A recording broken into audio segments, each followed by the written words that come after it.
not waiting for other people to do the work for us, because as we've seen, we can't trust all politicians, and we don't always elect the right people into office or in positions of power where they can impact change education. This notion that students just go to school to be compliant, to obey adults. They're not receiving practical skills that will help them get jobs in the market.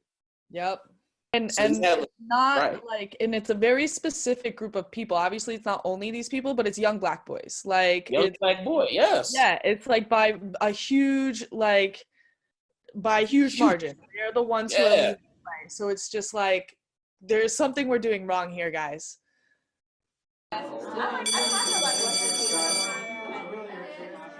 Hello, hello, all those beautiful faces. How we doing? How we doing? Stephanie checking in with another episode of Class Disruption, disrupting the status quo of education. And today, to round out Black History Month, well, this is actually going to be posted in March, but that's okay because it's Black History every single day, as my students so eloquently expressed in this week's Teacher Talk Tuesday. So if you didn't catch that or you don't know what I'm talking about, I got the description in my link in the links below to my Instagram account where I post those videos weekly, Teacher Talk Tuesday. And shout out to Kwame Sarfo-Mensah, the originator of Teacher Talk Tuesday. And what my kids were talking about this week was, why is Black History Month only 1 month? We are Black history every single day. And I couldn't agree more with them. And we had a lot of interesting and nuanced conversations about the importance of having Black History Month to put an extra special lens on a history that has been overlooked and negated for so long. But that doesn't mean that we only study and celebrate Black history in that 1 month. We got to keep this conversation going the whole year. So to keep that conversation, I have a very special guest who's doing definition class disruption, Kwame Sarfo-Mensah, with his new book, From Inaction to Action, because you know that's what we all about over here at Class Disruption, taking that power back and making those changes, because we've known these problems have existed for so long, the same problems over and over again, and we can't just keep approaching them in the same ways. We need to innovate, and we need to get over this regulation, right? Innovate and not regulate. Innovate and let teachers teach. And that's what Kwame is here to share with us today, how just one teacher in just one classroom can really take that power and move from being inactive to inaction. So without any further ado, let's get into this interview, y'all. Kwame, it is so good to see that beautiful face and connect with you again. I mean, I do see it all the time on Instagram, but it's just a little bit different when we're actually here talking. I mean, we're really across the room or world, but feels like we're in the same room. So yes. I know I came on your podcast a couple of months ago, and that was fun. So I'm really excited for this conversation today. And you have a book coming out. It's called From Inaction to Action, and I was reading that description, and it has class ooh, right there, yes. Ooh, I got the proof. I got the proof 2 days ago. So this is the actual paperback copy, which will be released March 28th. Okay. So there's going to be a book launch party for the paperback, but if you're somebody that likes to listen to ebooks or read Kindle, you can get it from Amazon with a pre-order. So awesome. Yeah, I got my pre-order in already, and I was reading that description. I'll tell you, it's just like class disruption. I was like, I got to find out more about this. I got to share this with everybody in my community. And so, but before we get into that, you know, I know all about you, but for anybody who doesn't, tell us who you are, what you do, what you're all about. Absolutely. So my name is Kwame Sarfo-Mensah, and I'm currently based in Addis Ababa, Ethiopia, but I'm originally from Bloomfield, Connecticut, back in the States. I did my college at Temple University in Philadelphia. So over there, I majored in mathematics, but I also have a master's in elementary education. So I'm a career owl. Go Owls. I've been teaching. I've been in education for the past 14 years. the last 9 years as a middle school math teacher, both in Philadelphia and Boston, teaching anywhere from 6th grade all the way up to 8th grade. And I love it. And as of the past couple years, I've been going more into educational consulting and teacher mentoring and developing. So I started my LLC, which is called Identity Talk for Educators. And this is actually stemming from my first book, Shaping the Teacher Identity.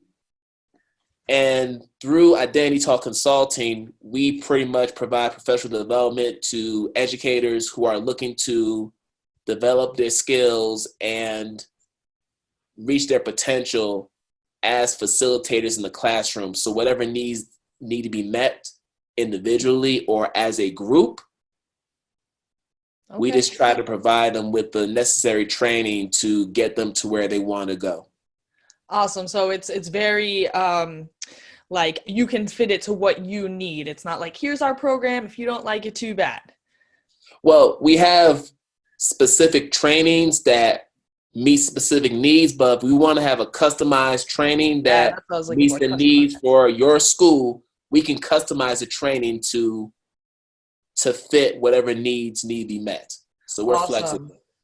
Yeah, that's what, so I know like there's some companies out there, they're like, no, this is our program, sorry. So I just think especially in this day and age where the possibilities are so wide and there's so many things that you could possibly do and things that you might specialize, we need that customization. So that's awesome. And so now you're taking that and you're putting this into this new book. And from what I understand, this new book is all about disrupting that status quo. And that's what we do over here at Class Disruption. Absolutely. So like I said, I was super excited when I read that description. Can't wait to get my hands on it. But I wanted to just ask you some questions about, okay, so like if we're disrupting and creating a new normal, like what do you see as that old status quo, and like what parts of that do we need to replace, and like what parts of that are actually like part of the tradition that's just always kind of like going to be that same foundation of education we bring with us? Oh, absolutely. When I talk about the new normal, I talk about teacher empowerment. I'm talking about parental and family empowerment. Getting those different entities to believe that they have the power already to enact change within their school district, within their communities, within their cities, neighborhoods, wherever they are. Because I think for a long time, we've put our eggs in one basket, such that we've relied on politicians and higher officials to do that work for us.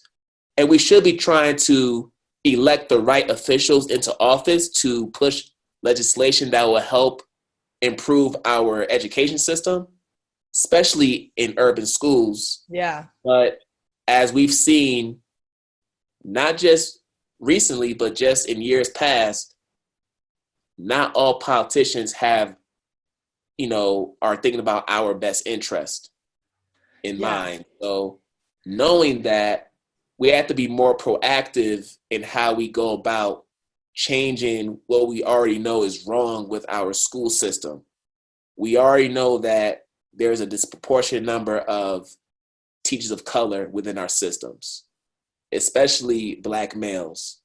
We already know that there's an achievement and attitude gap when we talk about students of color, Black students and Latino students, compared to their white counterparts. We know that these things exist based on data and years of research from different scholars.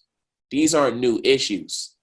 What we need to change is how we go about them. So in this new book, I'm just providing tips and commentary on specific issues that have continuously plagued our school systems, and just providing some practical tips on how we can resolve or improve those situations. Yeah, I was just ranting on this the other day, about how there definitely is some connection. Like we elect the politicians, but at some point it's just like we kind of forget how that relationship works, and it definitely seems like it's gotten one-sided, and we need to take our power back. We need to hold them accountable, and I think sometimes we just need to ask them to do less. Like, I think we've gotten so used to just being like, well, they need to fix this and they need to fix that, and it's like, no, well, we need to fix those things. And so you say, like, we teachers should be these should push for legislation, right? They should become an extension of the social activist ecosystem. Yes. So what, in like a little bit more like specific terms, what does that look like? What is the role of the teacher then, on top of kind of their traditional responsibilities of making lessons, grading papers, creating those relationships? Like, where does that fit in? Well, here's how I look at it. So as a teacher, there are different levels of engagement.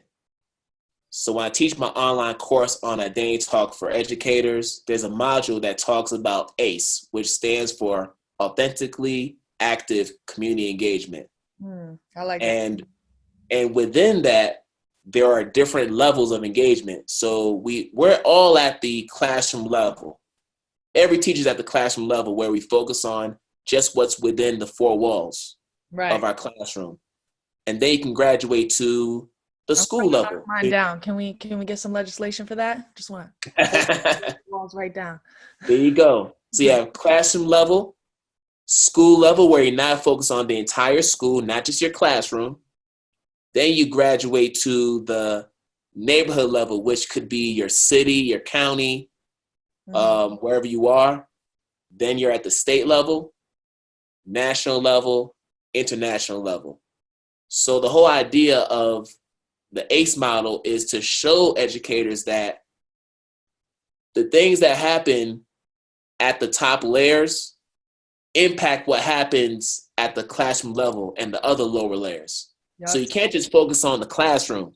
You have to be knowledgeable, or at least have a foundational knowledge about what's going on at the different levels as it pertains to education. So, perfect example. We're in the middle of campaigning season for this new election. So much fun. Yeah. Kind of fun. And of course, I don't know if that's good or bad. And you're looking at the Democratic candidates who are presenting their plans on public education, how to fix it.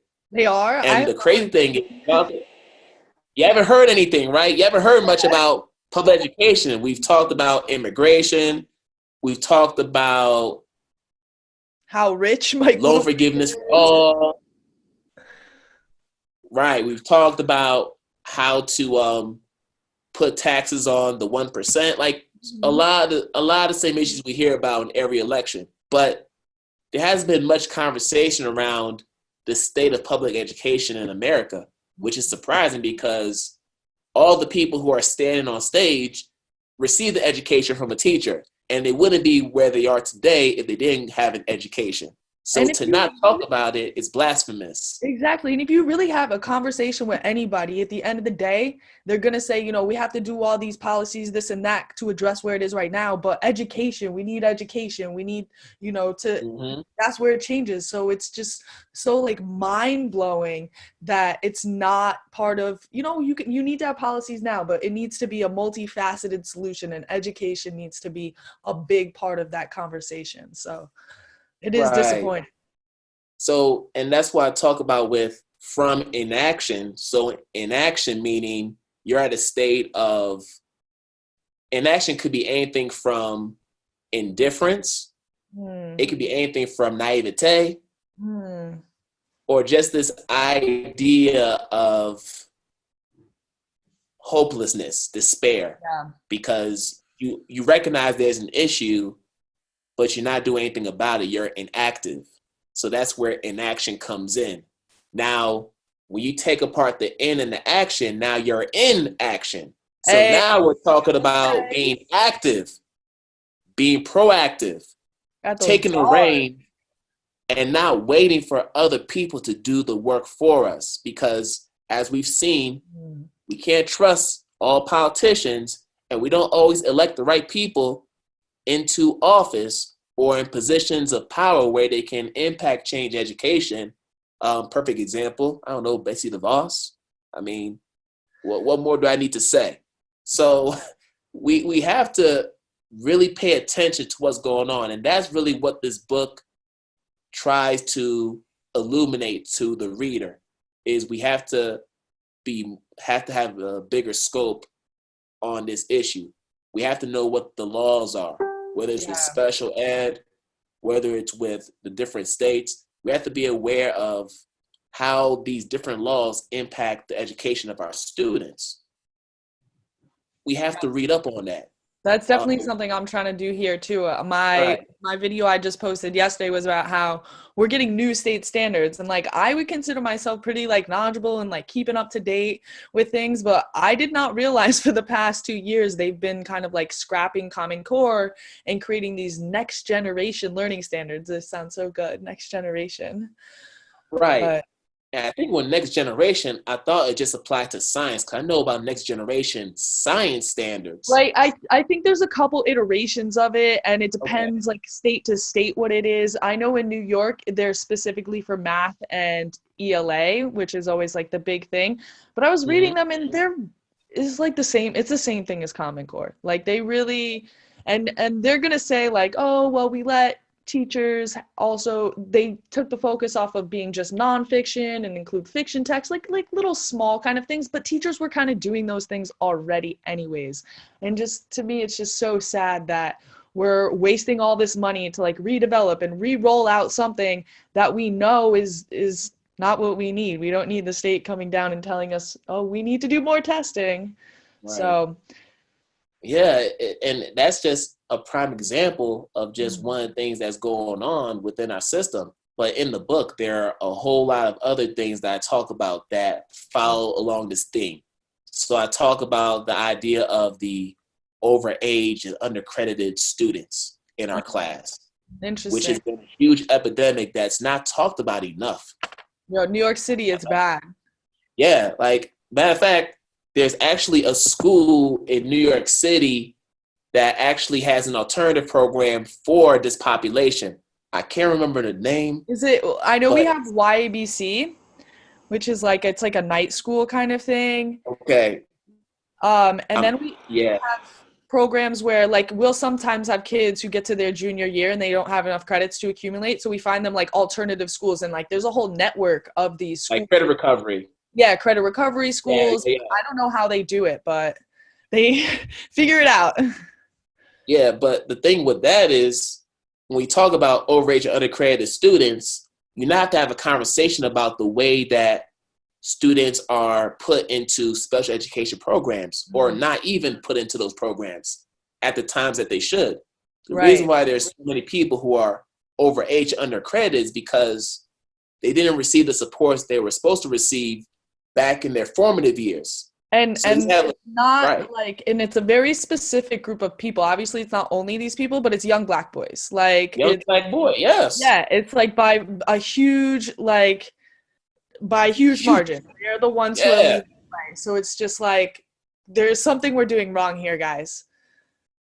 So I talk about that, and I talk about how that has plagued our system, and the whole idea of us taking more initiative in terms of providing the supports necessary during those formative years to combat this epidemic. And it's systemic. It requires, first off, teacher effort, but it requires really a district-wide effort to really combat this, because it's really serious. And it's more severe when you go to certain cities and metropolitan areas. You know? So that's one. And then there's the idea of having more career development programs in secondary schools, because the reality is this: not all of us are ready for post-secondary life. Like, and it goes back to a episode I watched of this show that I mentioned to you when you were on my show, Killer Mike's show, Trigger Warning, on Netflix. He has an episode on education. It's the second episode of that first season. And he talks about this notion that students just go to school to be compliant, to obey adults. They're not receiving practical skills that will help them get jobs in the market. Yep. You know, so he goes into this narrative about that. So then I said, you know what? I'm going to take this episode, but also just write about how that connects to a bigger issue. So perfect example, I obviously went to college. College was what worked for me because I come from a family of people who went through college. Like both of my parents are college educated. They came from Ghana, West Africa, where there's a high priority when it comes to education. And they told us from an early age, after you finish high school, you're going to go to college. So we had no idea that there are alternative ways that you can get into post-secondary life. We didn't realize that there were apprenticeships. We didn't realize that there was such a thing as community college or just going into a trade school where you can just learn a trade. I feel like we need to get back to the vocations. We need to get back to those blue-collared professions. You know what's so interesting though is that they did away with a lot of those things because it was getting like pinned as being racist. Like they were saying, oh, you want to give like the blue collar jobs to like the poor Black and Spanish kids, and you want to keep all like the high end managerial jobs for the white people. And it's like there is like a little bit of merit to that argument, right? Because like you said, for example, like because your parents went to college and you are like used to and you have like the privilege of kind of like that being your world, then that was what it was expected.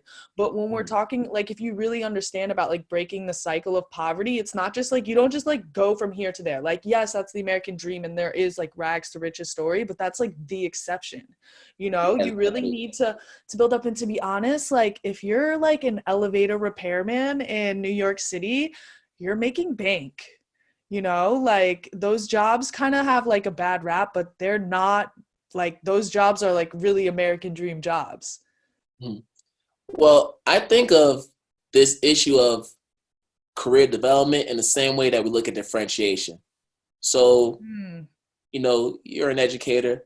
You hear about these fancy terms like UDL and just, hey, let's provide access points for every learner in the classroom so that they can access the information. Sounds so and good. maximize their success.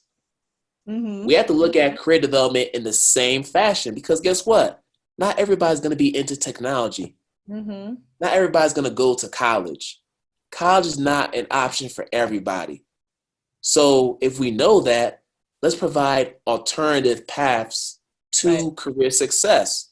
So that's where this idea of having more career development programs comes in. If you go to states like Delaware and Tennessee, they have a full-blown program where students start as early as 8th grade and they're learning different trades. I mean, I almost feel like we need to revamp the way that we do traditional K-12 education and have students start thinking about what they want to do when they get into their first day of high school as a freshman. And they choose a major, a focus of study that they learn. So we have vocational schools, but let's make it 100% vocational everywhere where you have these different paths. Okay, you're still going to take your core classes like we do in college, right? But your electives are going to be based on this career that you want to pursue once you leave high school. And they go through that process for 4 years, and then by the time graduation hits, they have the option of continuing into higher education or going right into the workforce. Because they have now a certificate or some type of accreditation to go into their career path. So if we can just do that, that'll be so much easier because just think about it. Some people go into college undeclared or they decide, okay, I want to major in engineering. They try for a semester, they bomb their classes. Oh man, I don't want to do engineering anymore. I'm just going to go undeclared for a year. Not even realizing that they're setting themselves back a full year. Right. Which means that more money's coming out of their parents' pocket, which means that they're getting further in debt. Yeah, it was like, or their own a lot of times too. A lot or of their own if yeah, they're paying out of pocket on their own without the parental yeah. assistance. Either way, you're digging a hole for yourself financially. And we think about the issues that we have with loan forgiveness. I mean, perfect example. Just before I got on air with you, I'm trying to talk to AAS and figure out why they're rejecting my loan forgiveness for the 15th time. I've lost count at this point, but that's another story for another day. But you don't want to be in the position I'm in and other teachers who are trying to get their loan forgiveness and reduce that debt, because that is even a huge battle in itself. Yeah. Because they tell you work for 5 years at a Title I school consecutively and submit all this documentation that verifies your employment in all the schools you've worked in within that 5-year span, submit it to the loan provider, let them vet through it, and then a month later, they send you a letter saying that they rejected you over a small technicality. Yeah, I just I'm in like the loan forgiveness program. Yeah. And so like this year when I reapplied, because every year you have to like reapply and get recertified for your loan. And like Mm-hmm. my loan price went up so much. And I was like, what's up with this? And they're like, oh, that's the lowest that it goes when you're in this program. So it's like they'll forgive your loan, but they want to make sure that you're paying like a lot of it first. So I need to she sent me something where I can like try to recertify again with another one of my paychecks. So I'm going to try to do that because like my loan is kind of like twice as much as I was paying before. And not to get too far off topic, but I say all that to say, Yeah. if we know from high school what we want to do, Right. or at least by the time we get out of high school what we want to do, we're going to save thousands and thousands of dollars on our college education. Right. Or at least like have those skills to like navigate it in a way where you're more in control and it's not just this foreign system. Mm-hmm. And that's not exactly how the way that you described it, but some sort of hybrid system. At least we need to open up, take off that federal and state control so people can experiment, so they can try different things.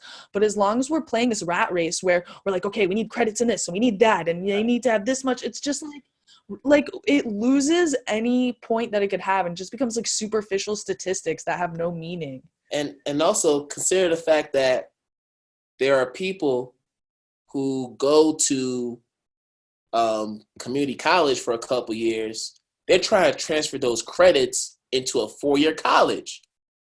And that can be a struggle sometimes because not all the classes that they're taking at the community college level align with the curriculum at the 4-year college they're trying to apply for. So now you're saying so back just because of that technicality, which is really beyond your control.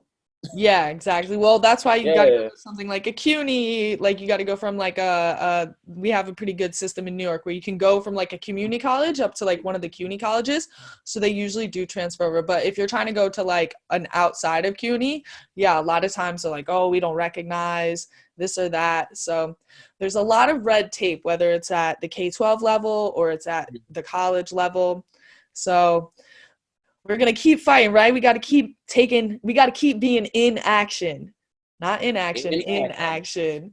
I like that. Yeah, inaction. That's the key.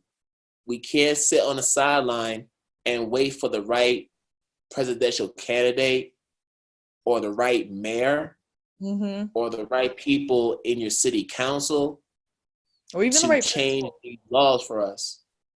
Exactly. Right. We So can't. if you were gonna, I know you got like a whole book of tips and tricks and ways that we can go from inaction to being in action, but what's one tip if a teacher was gonna leave here today and they were gonna start to go on this journey, what should they do? I think for one, and there are small things you can do. I think for one, you need to join, I'm not saying maybe not a teacher union, but just join a teacher group that actually does this advocacy work, right? You could even attend some of the meetings because if you work in a school district, there are always hearings and meetings that take place. And the reality is not a lot of teachers attend these meetings. Not a lot of parents attend these meetings because they just don't know that they're taking place. Mm-hmm. And the messaging isn't where it needs to be with that. But there's things we can do within our communities to start the change right now. I also tell teachers, well, you all have skills that go beyond the classroom. You're not just a classroom teacher, you're an expert, a specialized expert. And look at us right now, we're having a conversation about education. We have platforms where we're creating content to help educators and students, right? We're not just spending thousands of dollars to go to every conference that's known because we don't have that money to do it. We don't get paid enough to do that. So let's try to redefine what it means to be professionally developed. So if that means listening to a podcast, if that means creating a course to support your fellow educators, writing a book. Yeah. Right? Let's see, I wrote 2 books, self-published. And I only did it because I was sick and tired of being sick and tired. I was sick and tired of seeing the same old. And I said, I need to do something about it because clearly my principal and I aren't on the same page. And not every colleague I have embodies the same spirit. So it's going to be up to me to start that narrative. It's going to be up to me to get in the fight. You know, and you could sit there and you could blame, right? We could say, well, my principal should be doing this. My principal should be doing that. My coworkers should get it, da. But it's like, at the end of the day, unless you realize that it's on you, right? That's what it's all about. I love that attitude. You got to be the CEO of your classroom. Right. And I'll give you one more tip. And there's many more. Okay. Lay them on. I love it. Tip. A very simple one, but a lot of us don't do it, especially in our urban communities. Home visits. We complain so much about parental and family engagement in our schools. We send these memos out to their homes, not realizing that some of these families move 3-4 times within the school year, right? Some of these families may be homeless. They may live in a group home. We don't think about these things. Yep. And also the fact that some of the parents work 2, 3, 4 jobs just to provide for their children so they can have an education. So when they don't come for a parent night or a back to school night or a science fair or a reading, we got to look deeper into that situation and try to redefine the way that we engage with our parents and families. And one way to do it is by visiting their homes. Obviously, you have to ask for permission so they know, so that they can feel comfortable about you being there. But I can tell you this, just from personal experience, I've been able to get so much information just by visiting my students' homes. And I was able to do it because I lived in the same neighborhood as the kids. A lot of my colleagues were commuting from the outskirts of Boston and leaving as soon as the bell rang. And for some, it's not because they didn't care, but they have families and they have long commutes back. So I don't knock them for it. But there are some who live in a neighborhood like I do, walking distance from the school. You see the kids out in the streets and they're like, hey, Mr. Sarfo-Mensah, hi. And they want you to buy them something from the corner store. Like, that was my experience. Like, I used to walk my son around the neighborhood and I would see students from my class rushing to talk to me and ask me for money. And I'd be like, nah, I don't got money. Well, ask your mama. But seriously, we need to be more invested in building positive partnerships with our parents and families. It has to go beyond traditional back to school nights and the parent teacher conferences, which half the parents don't even attend.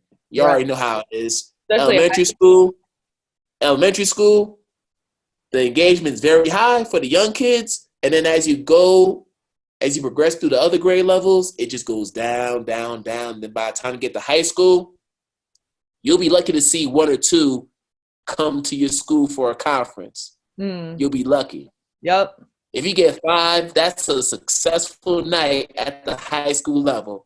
So, we have to be aware of that. So that's just, we have to get into the game. Awesome. I love it. I can't wait to get my hands on that book for sure. Cause even though I'm sure I know a lot of these things, it's those reminders and just those different perspectives and those different approaches to getting to these things. It just kind of like reignites your fire, So I appreciate you coming on here. I was, fun digging, like these issues, they just like, I'm so passionate about them. They really get into me. I could sit here and talk all day about it. So of course, same here. All right, so we definitely gonna have to have this as to be continued. Whether I'm coming back on with you, or once the book comes out, you come back on here, because this is class disruption to that next level. All right, so any last words that you want to leave the people with? Absolutely. For anybody that wants to get into that state of inaction, you just have to believe in yourself. You already have talents and gifts that will inspire and motivate parents and your students alike. You have to activate those. we're not just classroom teachers, we're experts. Yes. We have knowledge that should be shared with the world. And if we believe in that notion, then we're going to be producing a lot of things, whether it's a podcast, whether it's starting an LLC like I did, whether it's writing books, writing articles for different publications. So I have a new article that's going to come out for Edutopia very soon. Okay. It's in editing phase. It's going to focus on enrichment activities that you can have students do in math class to improve their numeracy skills. Okay. So it's going to be focused on that. And there are a whole lot of other projects that are happening, which we don't have all the time to shout, but to know that you all can do this too. Just start. I love that. All right, so we're going to end on that. There's nothing else to be added there. Just start. Just go make. All right, thank you so much, Kwame, and hopefully we're going to be checking back in soon. For sure, Stephanie. Thank you for having me. Always a pleasure to talk to you. I don't even have anything left to add. I mean, conversations like this is just music to my ears. We were talking that talk. And while I'm sure that Kwame and I could expound on those subjects for hours on end, it's just got me so fired up. I'm ready to take those words and turn them into actions. That's what I need you to do too. And that first action that you need to take is go to Amazon.com and make sure that you order Kwame's book, From Inaction to Action. And that's number 1. And then the second thing I need you to do, well, actually, you could probably flip the order, right? Is I need you to smash that like button if you haven't already. I don't know what you're waiting for. And make sure you hit that subscribe if you haven't already so you can get notified every single time I drop a video, which is once a week. And the most important thing that you can do, of course, is share this video with other educators so we can spread this class disruption worldwide. All right, and now that you've done those 3 things, make sure you take that action to order that book, From Inaction to Action, Kwame Sarfo-Mensah. And of course, the most important thing amid all this, right, because we out here, we working hard, you gotta stay foolish, y'all.